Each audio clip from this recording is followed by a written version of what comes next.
just since we are looking ahead to 2047, one more fear that is expressed is that by 2047, we could either be a single party autocracy, or we could be a country where, for example, the southern states are increasingly anxious that they are not getting their due in terms of the economic benefits being equally distributed across the state. Not That just economic. they are the major tax-paying states of this country. They are the economically progressive states, but they're actually losing out when you talk of fiscal federalism. Do you believe we will be more unified come 2047, or do you see still the possibility of parts of India exercising their right to, in a way, express their freedom from Delhi? That we will have to now understand that we are different Indias moving in different directions. Look, we're all committed to the unity of India, but I think it requires statesmanship in Delhi as well. You don't have to wait till 2047. In 2026, the 84th Amendment expires, and thereafter, the government is free to redraw the Lok Sabha constituencies. Now, they can either do it in a way that they can say strictly respects the increased population in the Hindi belt and give themselves, because they're all very strong in the Hindi belt, the ruling party, give themselves a two-thirds majority in the Lok Sabha. Or they can say we've got to find arrangements that take the rest of the country along. Because if they do give themselves that two-thirds majority, and the first opportunity declare Hindi to be the national language, thereby disempowering the non-Hindi speakers, thereby declare a Hindu Rashtra, thereby disempowering the non-Hindu believers, and so on. If they do all of that, you will have a serious crisis of allegiance.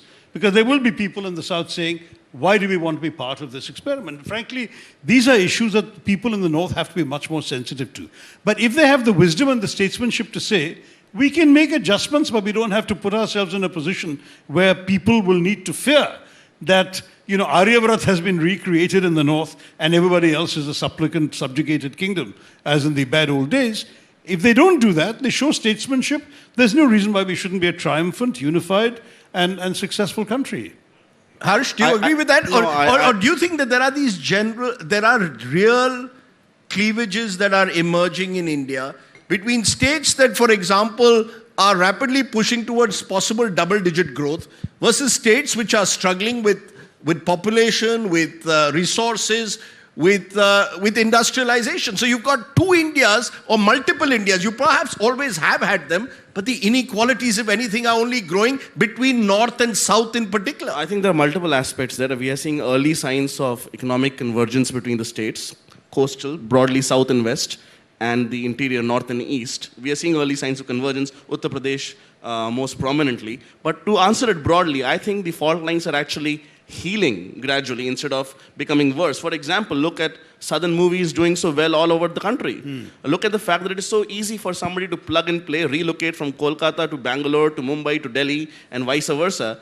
That kind of broad basing of the middle class kind of fungibility was not there earlier. Earlier it was the ICS, then the IAS, which actually, and you know, before that, you could argue the Brahmins of the country, the sacred geography. You know, somebody would go and be a Pandit in Uttar Kashi from the south or vice versa. You know, Diana Ek wrote the sacred geography of India, and many Indian authors wrote as well. So I don't agree with the notion that we are falling apart, precisely because the notion of civilizational awareness of what keeps us united is very much there and actually becoming stronger as the fault lines of caste and language actually go less and less. There is a lot of politics on language, I will grant you that. I don't think anybody will ever declare Hindi as a national language. If at all, Sanskrit at some point could become a link language.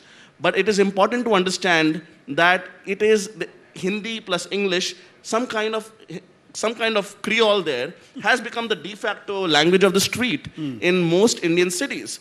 That is an organic process. It has not been enforced by anybody, and that is how it should be. But I do not support having one language for the entire country, and I don't think anybody sensible in the BJP does so.